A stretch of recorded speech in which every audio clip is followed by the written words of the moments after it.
let us now see then, if the work done for conservative forces, so I am focusing on conservative force,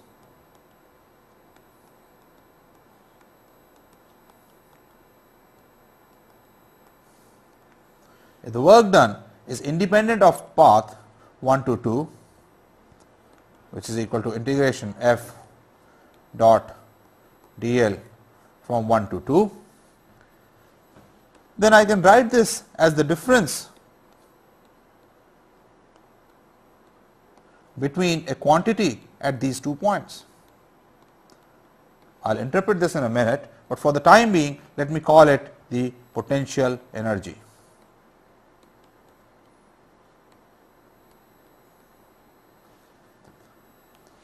Recall from your course in thermodynamics or the first law of thermodynamics in your 12th grade that a similar quantity, the internal energy, is defined in first law because the difference of the heat and the work done by gas is independent of the path taken on PV diagram. Similarly here, if the quantity F dot dl is independent of the path taken, it can depend only on the endpoints, and therefore I can write this as a difference F of this quantity. I am calling this potential energy. How is it related to the force? We just saw that I defined it as F dl is equal to minus from R1 to R2 as minus U R2 plus U R1. Therefore, for a small difference delta U is going to be F dot dl with a minus sign. The way then I interpret this is that the change in potential energy is the work done if I move a particle by applying a force opposite to the force field in which it is moving.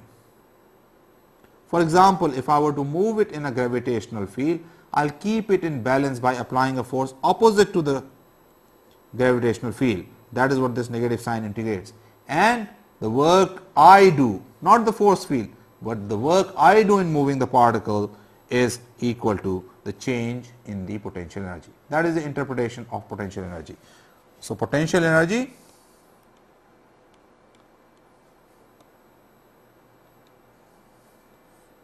is equal to the work done by the person who is moving it in moving a particle in a force field, and I am moving it slowly so that there is no change in kinetic energy or anything, keeping it in balance all the time.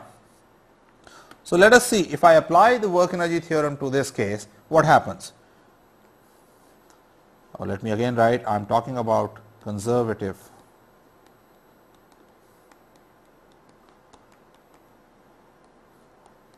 forces, then F dot dl I have defined as minus U R2 plus U R1 when I am going from point 1 to point 2.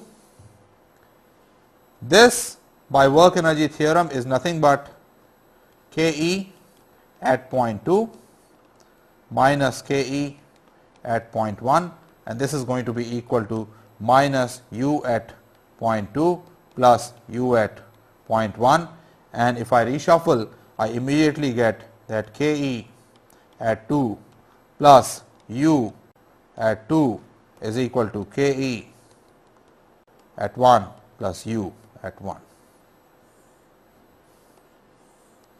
I call this quantity kinetic energy plus the potential energy as the total mechanical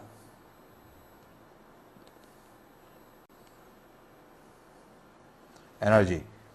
And as a consequence of the work energy theorem and the conservative nature of the force, I get it that in conservative force field, the sum of the kinetic and potential energy, and therefore the total mechanical energy remains a constant. You see, at 1.1 is the same as at point 2, and therefore it's same as 0.3, 0.4 and so on. This is known as the law of conservation.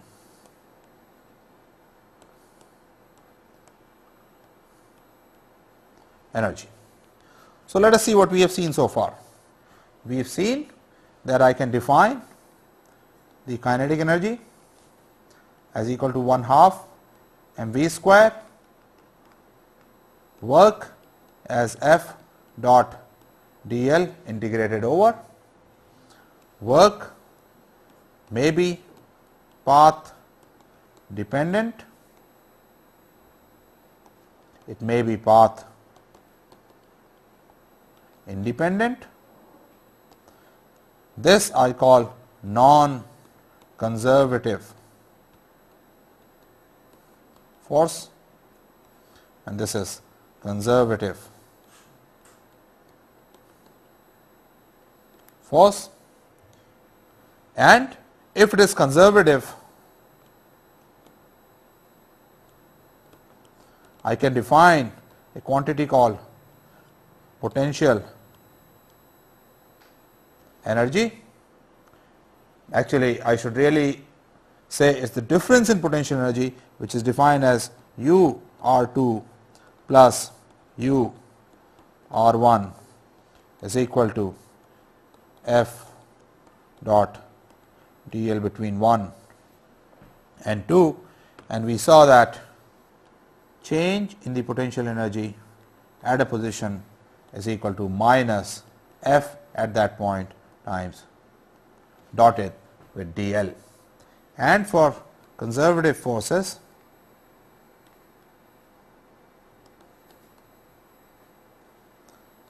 Ke plus U is a constant.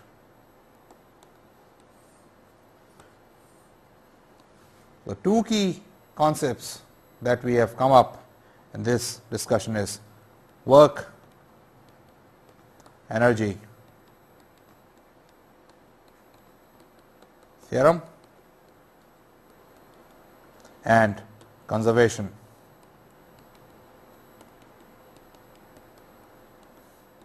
of total mechanical energy.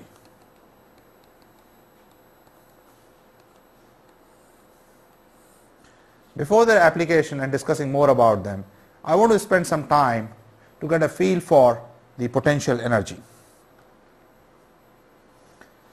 I define the potential energy as U R2 minus U R2 plus U R1 as integral F dot dl from R1 to R2. And I am not writing any path in this because this is defined only for those forces for which the work done is path independent. If you write it like this, you see that the change over a small distance is equal to minus F dot dl, and that gives you the interpretation of potential energy as the work done by you, by the external agency, to move a particle slowly in the external field. Also, notice that it is the difference in the potential energy that has meaning. The usual practice is that you take a reference point R1 and put the potential energy to be 0 there and define the potential energy at all other points with respect to that point. Let us then take two examples for this. One, the spring.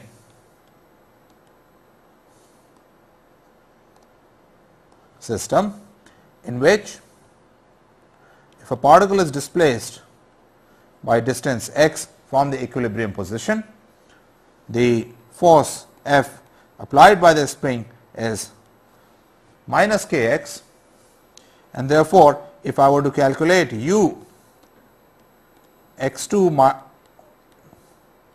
u x1 minus u x2 plus u x1, this would be equal to F dx from x1 to x2, or according to our interpretation, the difference in the potential energy from point 1 to point 2 is going to be the force is applied by me. So, minus sign f dx from x1 to x2, which then becomes u x2 minus u x1 is equal to integral k x dx from x1 to x2, which is equal to half k x2 square minus half k x1 square, the formula you are well familiar with.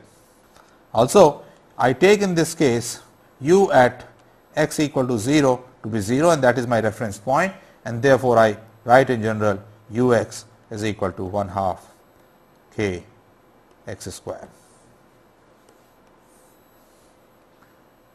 Also from this, the force is given as du dx by definition, and this you see comes out to be minus kx. Let me elaborate a bit on that, because I did it in 3 dimensions. We had f dot dl is equal to minus u r2 plus u r1, and therefore, for a short distance I had f dot dl with a minus sign is equal to delta u, and in 1D